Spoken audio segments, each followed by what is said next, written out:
you son of a bitch!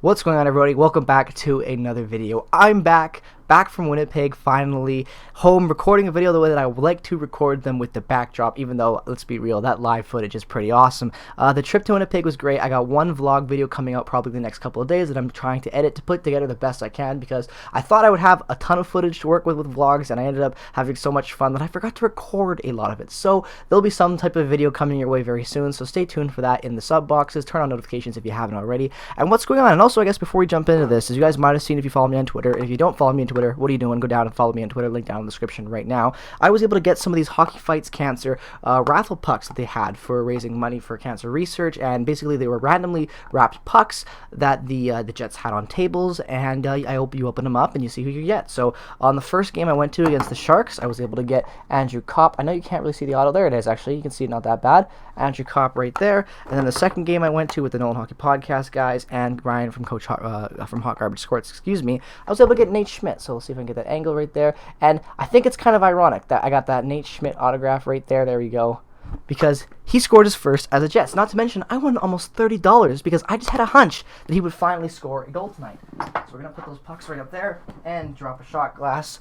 Great. All right, the shot glass is back. Now let's get into this game. Honestly, I really liked the start of this game. I really thought the Jets came out playing well. Obviously, the defense did look a little bit shaky, but you know what? That's been a constant throughout the entire season, I feel like.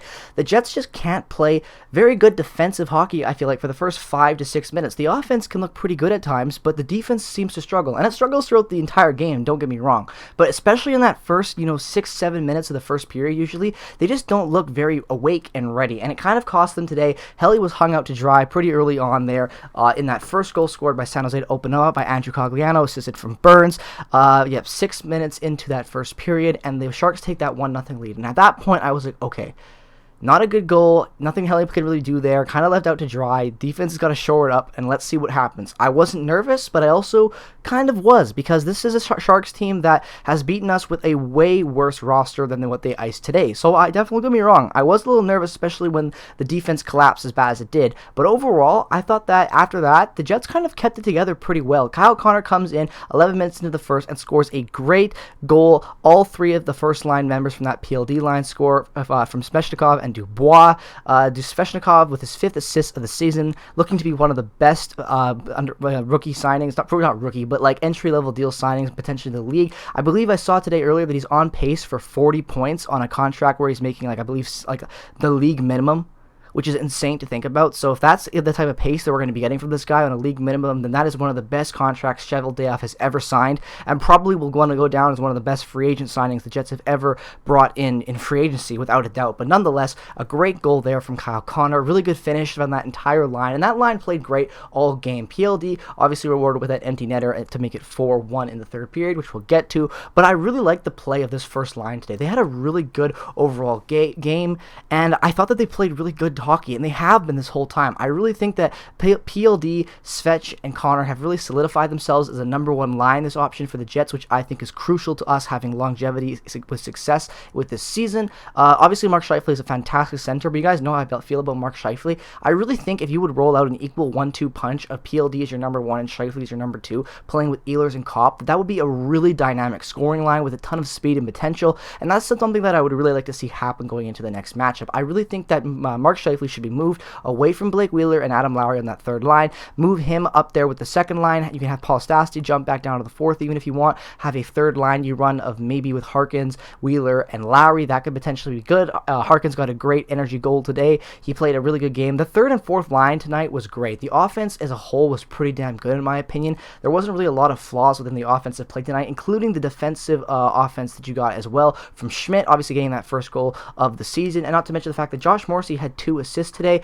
He's been having a fantastic season offensively for us, which is fantastic because I kind of always knew he had a really good two-way game, especially on the offensive side of the puck, but he's really blossomed into a really good, consistent two-way defender with a lot of offensive upside, which is something that I think is extremely valuable, and it just shows that I really believed that what I was right. This is my theory about him not being a guy that can carry and him needing a supporting cast was definitely true, because the Jets don't have a legit number one guy in their top 4. They've got 4 pretty damn good, solid two-way players that have been playing good hockey. Obviously, that second pairing of Dillon and Pionk hasn't been the greatest throughout the year, but I still think it's improving a little bit each game. Hopefully, it'll continue to get better. It wasn't, again, the fantastic tonight, but I still think that it has time to improve, and I think that in the long run, it could be a really good pairing for the Winnipeg Jets.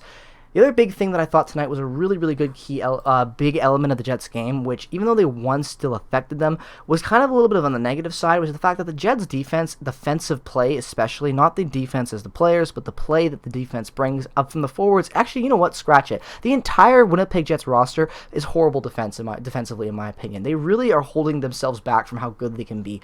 Especially on that first goal, for example, the Jets could have easily shut this team out, but they gave them that early lead, potentially, and it just wasn't the type of start that you want to go out with. Obviously, battling back and winning the game, you could say, oh, it doesn't matter, but I think that if the Jets really want to reach for a Stanley Cup Finals appearance, they gotta tighten up that defensive play.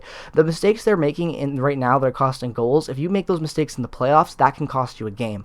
And I really don't, and if that costs you a game, it costs you a series eventually. So I really want the Jets to focus up on their defensive play. I think that if they can mesh it all together coming into the next, few games of this homestand before they go out on the road. By the way, I'm going to that Vancouver game. Don't you already count? You already know I'm going to that Vancouver game, by the way, when that happens. Very excited about that. I'm actually taking my girlfriend. She's the first time she's going to be rooting as a Jets fan, so they better win. But either way, I think that if you can kind of focus up that defensive play and really work on that going out of this homestand, that could be a really good momentum booster going into the rest of this NHL season. They really got to shore that up. Game 13, I think by game 20, 25, you got to have a really good idea of what you are defensively as a core and as a team, and I think they just really need to work on that element of their game. The really thing that I liked tonight as well was Lowry. Lowry had that really good tilt with Gadjevich in the second period. I predicted that as well. I was talking with Carter Nolan from the No Hockey Podcast, and in his intermission live stream, and I had a feeling that we were going to see that happen tonight with Lowry, especially the way he was flying in that first period after that hit, and he was delivering some big crunches into the boards, so I wasn't surprised to see him drop the gloves. It was a good tilt, and you love to see it, especially in front of the home crowd like that in those Heritage Blues. Every time the Jets wear the Heritage Blues in any type of fight, really good goal, celebration, anything just looks better in those Heritage Blues. But nonetheless, moving on from that, I really thought it was a good, solid period for the Jets in the second period. The lines do get juggled around because of that Lowry fight, and it actually worked out in their favor. Schmidt comes in and scores his first of the season, like I said, to make it 2-1. Morrissey assists on that, as well as Blake Wheeler to get his fourth of the season, so good for Blake getting some more points. Like I said, can be effective, but they got to find that right balance, and I think they're starting to head in that right direction with Blake. So, thumbs up for him. He just also played like 700 games or whatever, so 700 points or whatever, so congratulations to Blake Wheeler.